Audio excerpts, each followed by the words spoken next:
अभ्यास 12C का पहला क्वेश्चन कह रहा है सही विकल्प चुनकर लिखना है। तो देखिए समानुपाती पद है 20, 30, 60, 90। देखिए यहाँ पर सबसे पहले क्वेश्चन में ध्यान रखिए और बाकी इसी सवालों से इसी से रिलेटेड सवाल है।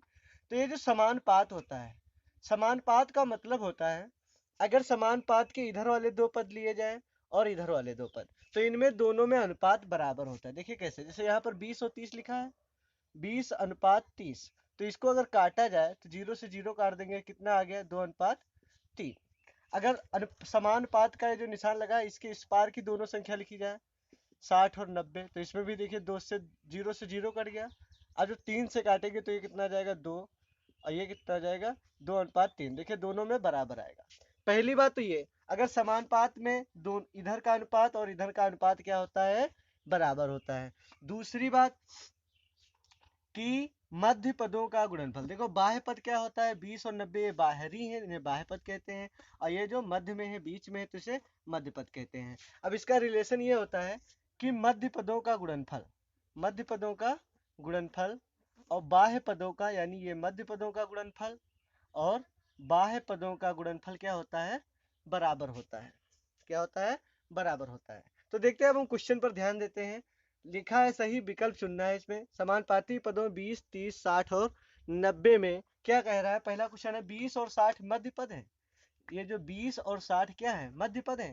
तो ये हमारा कथन क्या है, गलत है, क्योंकि ये हमारे मध्य पद नहीं है, क्योंकि सिर्फ 60 मध्य पद है, ना कि 20। फिर कह रहा है 30 और 90 बाह्य पद है। 30 और 90 बाह्य पद है, नहीं, क्योंकि सिर्फ 90 बाह्य पद है लेकिन 30 बाह्य पद नहीं, ये हमारा मध्य भी हमारा गलत हो जाएगा।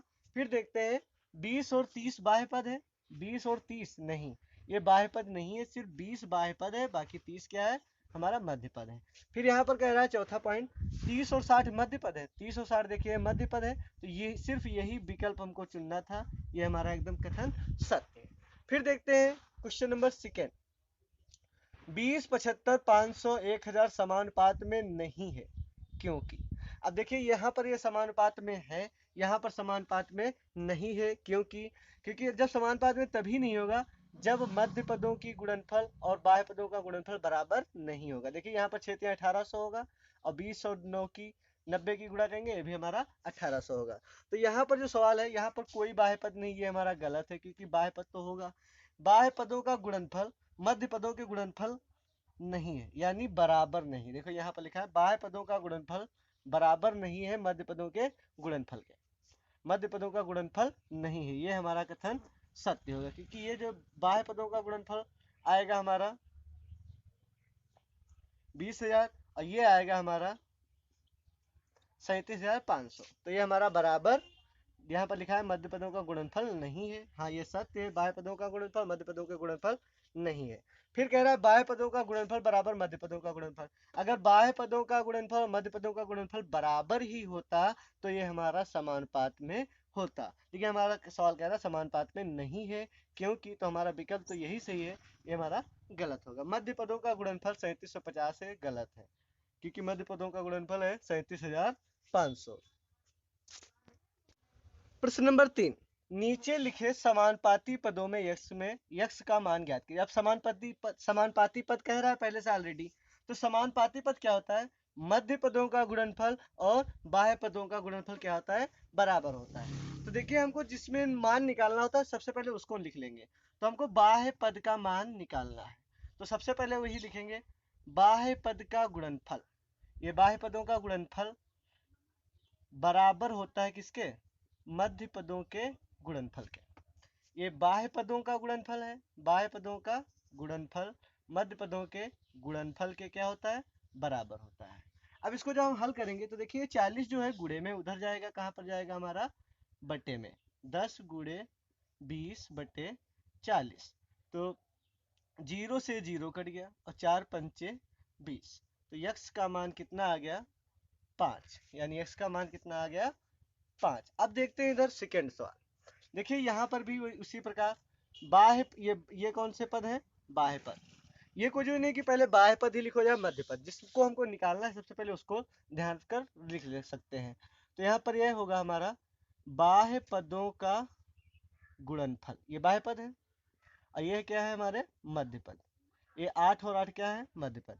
बाह्य पदों का गुणनफल मध्य पदों के गुणनफल के बराबर होता है।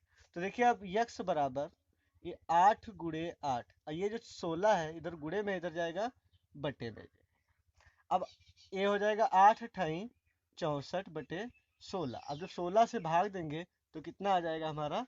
4। ये हमारा आंसर हो जाएगा, 16 चक्कू 64। फिर क्वेश्चन नंबर कह रहा है हमारा थर्ड, 30 120 यक्स, यहाँ पर हमारा कौन सा पद नहीं पता है? मध्य पद। तो क्या करेंगे? मध्य पदों का गुणनफल सबसे पहले लिख लेंगे। मध्य पदों का गुणनफल बाह्य पदों के गुणनफल के क्या होता है? बराबर। ध्यान रखिए ये है हमारे मध्य पद। मध्य पदों का गुणनफल बाह्य पदों के गुणनफल के क्या होता है? बराबर। तो देखिए जब इसको हल करेंगे तो यहाँ पर यक्स रोक देंगे, और ये जो 120 है उधर जाएगा, कहाँ पर जाएगा हमारा? बटे में जाएगा। कहाँ जाएगा? बटे में 120। अब देखते हैं, एक जीरो से जीरो कट गया, फिर 6 से काटेंगे तो ये कितना आ जाएगा? 6 पंचे 30, और इसको 6 से काटेंगे तो 2 आ जाएगा। अब 2 से इसको 30 को काट दो, कितना आ जाएगा? 15। अब 5 गुणे 15 बचा, कितना आ जाएगा हमारा एक्स का मान? 15 पचे 75। ये हमारा आंसर हो जाएगा। फिर देखते हैं क्वेश्चन नंबर चौथा पॉइंट देखते हैं। तो देखिए इसमें हमको मध्य पद ज्ञात करना है। एक मध्य पद दिया है, दूसरा मध्य पद यानी एक्स का मान ज्ञात करना है। तो मध्य पद हम लिख लेंगे सबसे पहले। मध्य पदों का गुणनफल बाह्य पदों के गुणनफल के क्या होता है? बराबर। तो यक्स बराबर हो जाएगा हमारा 2.5 गुणे 2.5, और ये जो 1.5 है इधर गुणे में इधर जाएगा, कहाँ जाएगा? बटे में। अब देखिए ये एक पॉइंट के बाद एक संख्या, पॉइंट के बाद एक संख्या, और यहाँ पर पॉइंट के बाद दो संख्या, बराबर हो गया लगभग। क्योंकि ऐसे एक जीरो ये एक जीरो यहाँ, दो जीरो बढ़ते और दो जीरो वहाँ ऊपर ऊपर कट जाता। अब देखिए हम काटेंगे तो 25 से काटेंगे, 25 पंचे 125। तो अब हमारा आ गया यक्स बराबर 25 बटे 5, तो ये फिर इसको काट देंगे, 5 आ जाएगा। तो हमारा आंसर हो जाएगा एक्स का मान 5।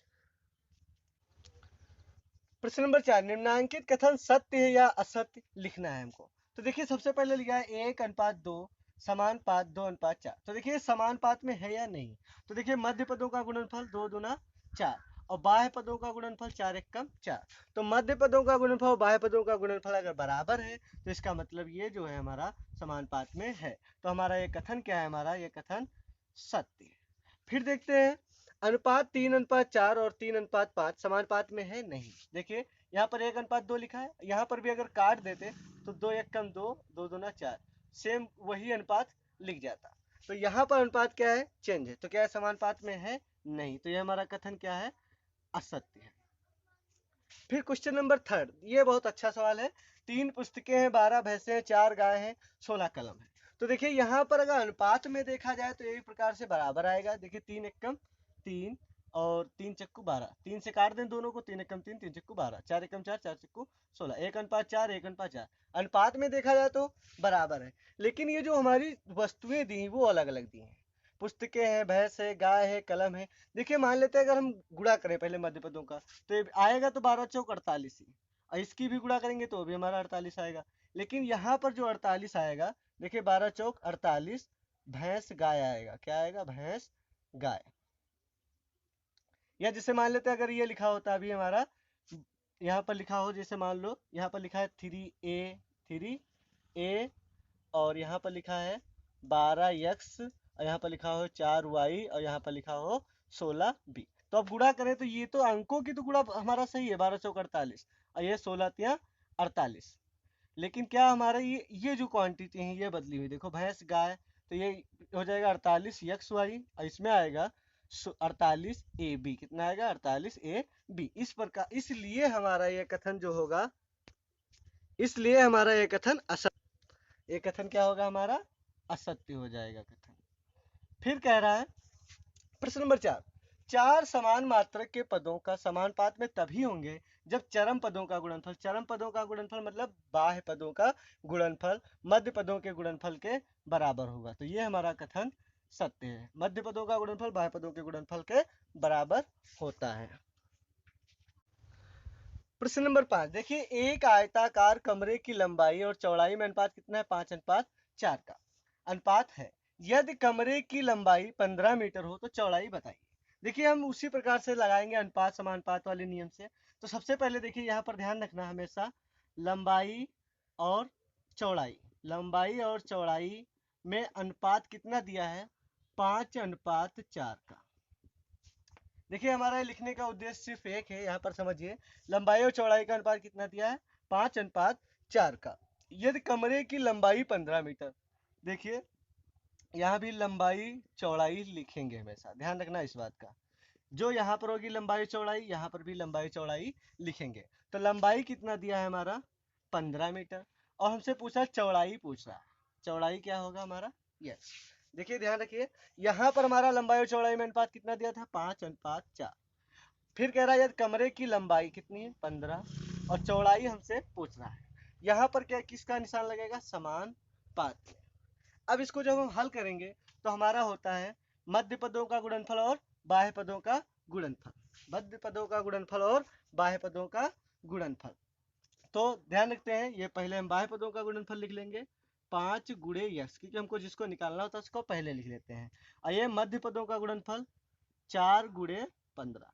बाह्य पदों का गुणनफल और मध्य पदों का गुणनफल क्या होता है, बराबर। अब ये 5 जो है किधर जाएगा हमारा, बटे में जाएगा, क्योंकि इधर गुणे में है तो इधर किधर कहाँ जाएगा, बटे में। 5 से काटेंगे 3 आ जाएगा, यानी यक्स का मान 12 आ गया। यक्स का मान कितना आ गया, 12। तो ये चौड़ाई जो है हमारी, यानी कितनी हो जाएगी, 12 मीटर। यहाँ पर ये लंबाई 15 मीटर दी है और ये चौड़ाई कितनी हो जाएगी हमारी, 12 मीटर। ये हमारा आंसर हो जाएगा। प्रश्न नंबर 6, 15 अगस्त को विद्यालय में बांटने के लिए लड्डू बनवाया गया। लड्डू बनाने में प्रयुक्त बेसन और चीनी में कितना अनुपात है, 1:3 का अनुपात है। यदि बेसन कुल 21 किलोग्राम लगा हो तो चीनी की मात्रा बताइए। तो देखिए चीनी की मात्रा को हम मान लेंगे x, चीनी की मात्रा, चीनी की मात्रा को हम क्या मान लेंगे, x। अब देखिए सवाल लगाते वक्त देखिए यहाँ पर बेसन और चीनी में अनुपात कितना दिया है, ध्यान रखना, बेसन और चीनी, बेसन और चीनी में अनुपात दिया है 1:3। फिर आगे सवाल कह रहा है यदि बेसन कुल 21 किलोग्राम है। फिर देखिए अगर यहाँ पर बेसन चीनी लिखा है तो यहाँ पर भी हम बेसन और चीनी ही लिखेंगे। अब बेसन यहाँ पर कितना है, 21 किलोग्राम, तो चीनी हमसे पूछ रहा है, तो चीनी की मात्रा कितनी है, माना हमने यहाँ पर x। अब देखिए क्या होता है, यहाँ पर समानुपात निशान लगा लेंगे। अब वही नियम लगाएंगे, बाह्य पदों का गुणनफल और मध्य पदों का गुणनफल। तो बाह्य पदों का गुणनफल x 1 गुणे 1 और मध्य पदों का गुणनफल 3 21। तो x एकम x, और ये 21 और 3 की गुणा होगी तो हमारा आ जाएगा 63 किलोग्राम चीनी, 63 किलोग्राम चीनी, यानी x का मान 63 किलोग्राम आ जाएगा। तो हम चीनी की मात्रा कितनी है, 63 किलोग्राम चीनी। ये हमारा आंसर हो गया। प्रश्न नंबर 7, यदि 6, 18 x 15 समानुपात में है तो x का मान ज्ञात कीजिए। देखिए 6, 18 x और 15 समानुपात में है, यानी समानुपात या अनुपात। अब देखते हैं समानुपात में है तो x का मान ज्ञात कीजिए। तो x का मान क्या कैसे ज्ञात होगा, पहले तो होता है मध्य पदों का गुणनफल बाह्य पदों का गुणनफल, जिसमें हमको x को निकालना है उसको पहले लिख लेंगे। तो यहाँ पर सब x मध्य पद में हमको निकालना है तो लिखेंगे मध्य पदों का गुणनफल बाह्य पदों के गुणनफल के क्या होता है, बराबर। तो x बराबर हो जाएगा हमारा 6 गुणे 15, ये जो 18 है कहाँ जाएगा हमारा, बटे में। तो x का मान आ जाएगा 15 छक्का 90 बटे 18। अब x 18 से भाग देंगे तो 18 पंचे 90, तो x का मान कितना आ जाएगा, 5। प्रश्न नंबर 8, ये प्रश्न नंबर 8 कह रहा है लखनऊ से कानपुर की दूरी और लखनऊ से इलाहाबाद के बीच की दूरी में 3:8 का अनुपात हो। देखिए लखनऊ टू कानपुर, लखनऊ टू कानपुर और लखनऊ टू इलाहाबाद, ध्यान रखना लखनऊ टू कानपुर और लखनऊ टू इलाहाबाद के बीच की दूरी में अनुपात कितना है, 3:8। ध्यान रखना लखनऊ टू कानपुर, लखनऊ से कानपुर और लखनऊ से इलाहाबाद के बीच की दूरी में कितना अनुपात है, 3:8। और लखनऊ से इलाहाबाद के बीच की दूरी 200 किलोमीटर। देखिए ध्यान रखिए, इसीलिए हमने बताया था सीरियल से हमेशा लिखेंगे। देखिए लखनऊ टू कानपुर लिखा तो यहाँ पर लखनऊ टू कानपुर ही पहले लिखेंगे। और फिर कह रहा है लखनऊ टू इलाहाबाद, लखनऊ टू इलाहाबाद। अब देखिए यहाँ पर कह रहा है लखनऊ से इलाहाबाद के बीच की दूरी 200 किलोमीटर। तो लखनऊ से इलाहाबाद ये है, कितना दिया है हमारा 200 किलोमीटर। तो लखनऊ से कानपुर के बीच की दूरी क्या है, लखनऊ से कानपुर, इसको क्या मान लेंगे यक्स। देखिए अब इसे हम कहेंगे समानुपात में। देखो अभी तक हमारा बाहरी वाला पद निकालना होता था, अब यहाँ पर ये निकालना हो गया। देखिए लखनऊ टू कानपुर, लखनऊ टू इलाहाबाद 3:8 है। यहाँ पर लखनऊ टू इलाहाबाद दिया हुआ है, लखनऊ टू कानपुर निकालना है। तो देखिए लखनऊ से कानपुर को निकालना है, यानी पहली बात तो हमको मध्य पद निकालना है। तो सबसे पहले हम लिखेंगे मध्य पदों का गुणनफल बराबर बाह्य पदों का गुणनफल। अब लिखेंगे यक्स बराबर 3 गुणे 200, ये 8 कहाँ चला जाएगा हमारा बटे में। अब 8 से इसको काटेंगे तो 8 दूनी 16, कितना बचा 4, 40 हो गया, 8 पंचे 40। अब 3 की 25 से गुणा करेंगे तो कितना आ जाएगा 75 किलोमीटर, यानी यक्स का मान आ गया। लखनऊ से कानपुर के बीच की दूरी कितनी होगी 75 किलोमीटर, ये हमारा आंसर हो गया। प्रश्न नंबर 9, एक विद्यालय के लड़के और लड़कियों ने अलग अलग 2:3 के अनुपात में पौधे लगाए, यानी लड़के और लड़कियां। तो ध्यान रखना ये लड़कियों का अनुपात है लड़कियों का। यदि विद्यालय में कुल 1500 पौधे लगाए गए हों तो लड़के और लड़कियों द्वारा लगाए गए पौधों की संख्या अलग अलग बताइए। तो देखिए हम लिखेंगे लड़कों की, देखिए सबसे पहले लड़के हैं फिर लड़कियां हैं। तो लड़कों द्वारा लगाए गए पौधे, लड़कों द्वारा लगाए गए पौधे, लड़कों द्वारा लगाए गए पौधे कितना है 2 अनुपात, तो हम लिख देंगे 2x। और लड़कियों द्वारा लगाए गए पौधे कितने हो जाएंगे 3x। अब देखिए कह रहा है यदि विद्यालय में कुल 1500 पौधे लगाए गए तो लड़के और लड़कियों द्वारा लगाए गए होंगे, तो यहाँ पर हम लिख देंगे लड़कों द्वारा प्लस लड़कियों द्वारा टोटल कितने पेड़ लगाए गए 1500, 1500। तो लड़कों द्वारा कितने, यहाँ पर हमने माना था 2x और लड़कियों का कितना है 3x, तो टोटल कितना हो गया 1500। तो 2 3 कितना हो गया 5x बराबर 1500। तो x बराबर हो गया 1500, ये 5 कहा जाएगा बटे में, तो 5 तिया 15 और 2 0। तो x का मान 300 है, x का मान 300 है, ना कि आंसर। अब कह रहा है लड़कों और लड़कियों द्वारा लगाए गए पौधों की संख्या अलग अलग निकालिए। तो सबसे पहले हम लड़कों का लिख लेंगे। तो लड़कों का दिया था 2x, कितना था दिया 2x, तो 2 गुणे x का मान कितना है 300। तो लड़कों द्वारा लगाए गए हैं पौधे 600 पौधे, कितने पौधे 600 पौधे। फिर देखते हैं लड़कियों का। तो लड़कियों द्वारा लगाए गए पौधे कितने 3x, 3x का मान 300, तो इनके हो गया 3 3 900, यानी लड़कों द्वारा 600 पौधे लगाए गए और लड़कियों द्वारा 900 पौधे लगाए गए। ये हमारा आंसर हो गया, यानी 600 पौधे और 900 पौधे, ये हमारा आंसर हो गया। प्रश्न नंबर 10, गौरव ने 70 रुपए में 10 किलोग्राम अमरूद बेचे। देखो हम यहाँ पर लिख रहे हैं सबसे पहले गौरव, तो यहाँ पर लिख रहा है 70 रुपये। देखिए 70 रुपये में 10 किलो, तो यहाँ पर ध्यान रखें ये रुपये हैं और ये किलोग्राम है। 70 रुपये में 10 किलो, और आरिफ ने 5 किलो अमरूद 35 में बेचे। देखिए आरिफ ने 5 किलो अमरूद 35 में, तो देखिए सबसे पहले अगर रुपया लिखा है किलोग्राम लिखा है तो इधर भी रुपये और किलोग्राम ही लिखेंगे। तो देखिए यहाँ पर लिखा है 5 किलोग्राम 35 में बेचे, तो किलोग्राम देखो पहले के बाद में होना चाहिए था, 35 में बेचे। अब यहाँ पर कह रहा है किसका अमरूद सस्ता है, यदि ऐसा है तो वे किस भाव में अमरूद बेच रहे हैं। क्या दोनों अमरूद एक ही भाव में बेच रहे हैं। तो देखिए यहाँ पर क्या हो रहा है, इनमें अनुपात देखते हैं बराबर है या नहीं। तो देखिए अगर किसी संख्या से कट रहा है तो काट देंगे। देखो 0 0 कट गया, कितना आ गया 7:1, यानी देखिए ये रुपया है 7 रुपये का 1 किलो। ये आरिफ किस प्रकार से बेच रहा है, देखो 5 1 कम 5, 5 7 35, ये भी उसी भाव में बेच रहा है 7 रुपये में 1 किलो। तो कौन अमरूद सस्ता बेच रहा है या दोनों एक ही भाव में बेच रहे हैं।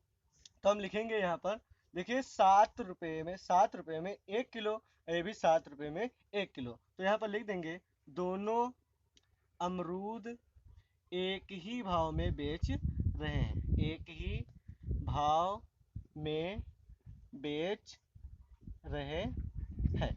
और अभ्यास 12C द एंड।